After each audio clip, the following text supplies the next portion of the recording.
Incarnation literally means embodied in flesh or taking on flesh. It refers to the conception and birth of a sentient being who is the material manifestation of an entity, God or force whose original nature is immaterial. In its religious context, the word is used to mean the descent from heaven of a god or divine being in human, animal form on earth.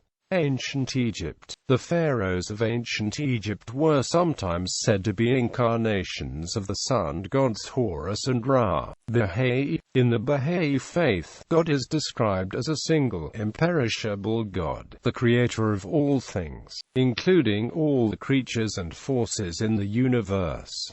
The connection between God and the world is that of the Creator to His creation. God is understood to be independent of His creation, and that creation is dependent and contingent on God. God, however, is not seen to be incarnated into this world and is not seen to be part of creation, as He cannot be divided and does not descend to the condition of His creatures. Instead, in the Bahá'í understanding, the world of creation emanates from God, in that all things have been realized by Him and have attained to existence. The Bahá'í concept of the intermediary between God and humanity is expressed in the term manifestation of God, which are a series of personages, such as Jesus and Baha'u'llah, who reflect the attributes of the divine into the human world for the progress and advancement of human morals and civilization. In expressing God's intent, these manifestations are seen to establish religion in the world. The manifestations of God are also not seen as an incarnation of God, but are instead understood to be like a perfect mirror reflecting the attributes of God onto this material world. Buddhism. Buddhism is a non-theistic religion. It denies the concept of a creator God or any incarnation of a creator God. Buddhism, however, does teach the rebirth doctrine and asserts that living beings are reborn endlessly, reincarnating as devas, demigods, human beings, animals, hungry ghosts or hellish beings, in a cycle of samsara that stops only for those who reach nirvana. In Tibetan Buddhism, an enlightened spiritual teacher is believed to reincarnate, and is called a tulku. According to Tulku Thondup, there are three main types of tulkus.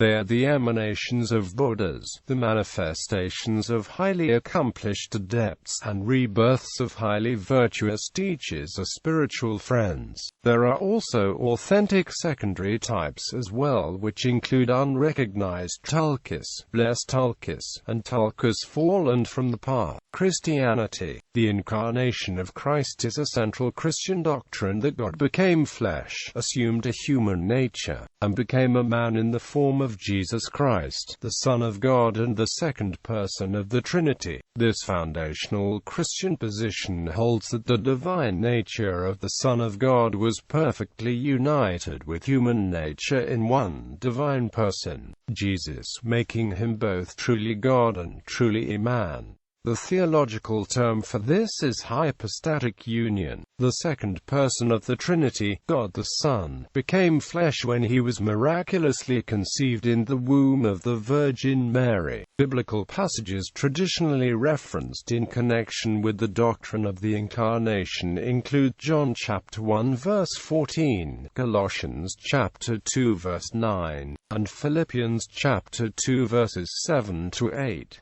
Hinduism. In Hinduism, incarnation refers to its rebirth doctrine, and in its theistic traditions to avatar. Avatar literally means descent, light, to make one's appearance, and refers to the embodiment of the essence of a superhuman being or a deity in another form. The word also implies to overcome, to remove, to bring down, to cross something. In Hindu traditions, the crossing or coming down is symbolism, states Daniel Bask, of the divine descent from eternity into the temporal realm, from unconditioned to the conditioned. from infinitude to finitude. An avatar, states Justin Edwards Abbott, is a Saguna embodiment of the Nirguna Brahman or Atman. Neither the Vedas nor the principal Upanishads ever mention the word avatar as a noun. The verb roots and form, such as avatarana, do appear in ancient post-Vedic Hindu texts, but as action of descending, but not as an incarnated person. The related verb avatarana is, states Paul Hacker, used with double meaning, one as action of the divine descending, another as laying down the burden of man suffering from the forces of evil. The term is most commonly found in the context of the Hindu god Vishnu. The earliest mention of Vishnu manifested in a human form to empower the good and fight against evil. Uses other terms such as the word Sambhavami in verse 4.6 and the word Tanu in verse 9.11 of the Bhagavad Gita, as well as other words such as Akriti and Rupa elsewhere. It is in medieval era texts, those composed after the 6th century CE, that the noun version of avatar appears, where it means embodiment of a deity. The incarnation idea proliferates thereafter in the Puranic stories for many deities, and with ideas such as Ansha avatar, partial embodiments, while avatars of other deities such as Ganesha and Shiva are also mentioned in medieval Hindu texts. This is minor and occasional. The incarnation doctrine is one of the important differences between Vaishnavism and Shaivism traditions of Hinduism. Avatar versus incarnation. The translation of avatar as incarnation has been questioned by Christian theologians who state that an incarnation is in flesh and imperfect, while avatar is mythical and perfect. The theological concept of Christ as an incarnation, as found in Christology, presents the Christian concept of incarnation. This state Oduyoi and Vroom is different from the Hindu concept of avatar because avatars in Hinduism are unreal and is similar to docetism. Sheth disagrees and states that this claim is an incorrect understanding of the Hindu concept of avatar. Avatars are true embodiments of spiritual perfection, one driven by noble goals. In Hindu traditions such as Vaishnavism, Islam, Mainstream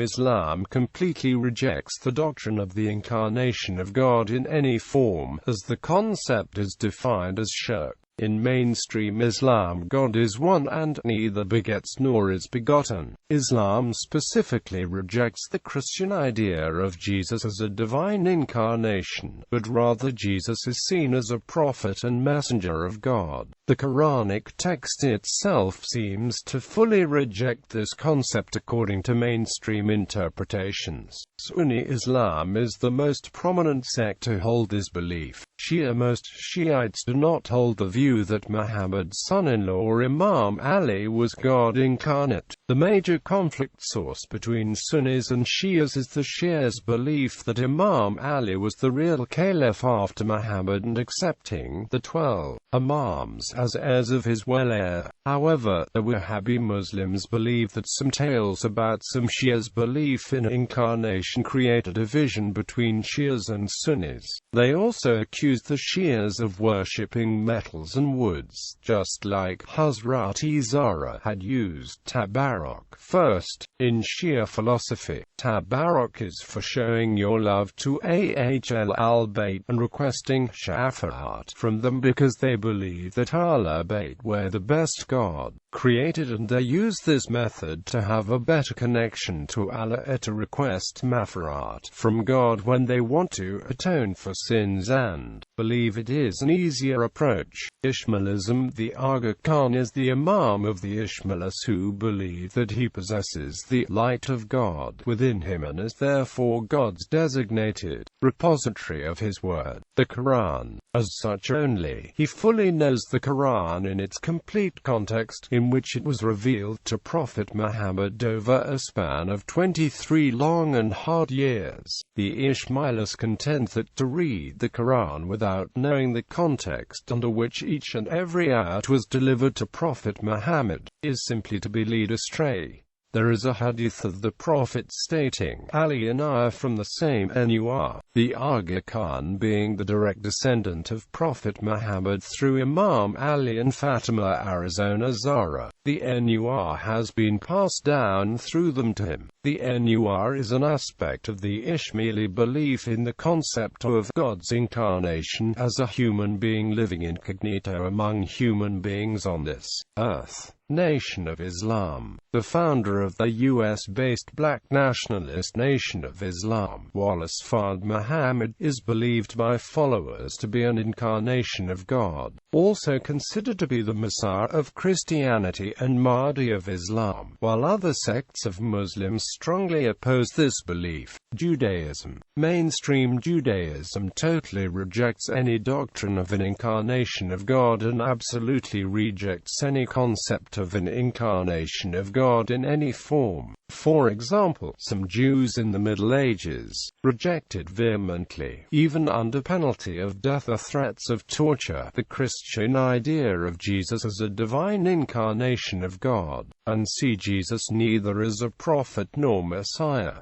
However, some Hasidim believe in a somewhat similar concept. Menahem Mendel Schneerson, a prominent Hasidic leader, said that the Rebbe is God's essence itself put into a body of Azadi. While many Jews find such ideas controversial, panentheism, the belief that the created universe is in some sense coextensive with God's own being, is the accepted mainstream Hasidic and Kabbalistic doctrine. The Kabbalah has an idea of Gilgal as part of the soul's journey to achieve perfection. Rastafari. The Rastafari movement views Haile Selassie as God incarnate, who has come the second time as a deliverer. Sera religion. Sera religion rejects any notion of an incarnation, a manifestation of Rug, called Kawoks among the Kanjin. However, the reincarnation of the ancient Sera saints and ancestral spirits, called Pungul, is a well-held principle in Sera religion. These Pungul act as intermediaries between the living world and the divine. When the Seras speak of incarnation, it is these Pungul they refer to, who are themselves holy by virtue of their intercession with the divine.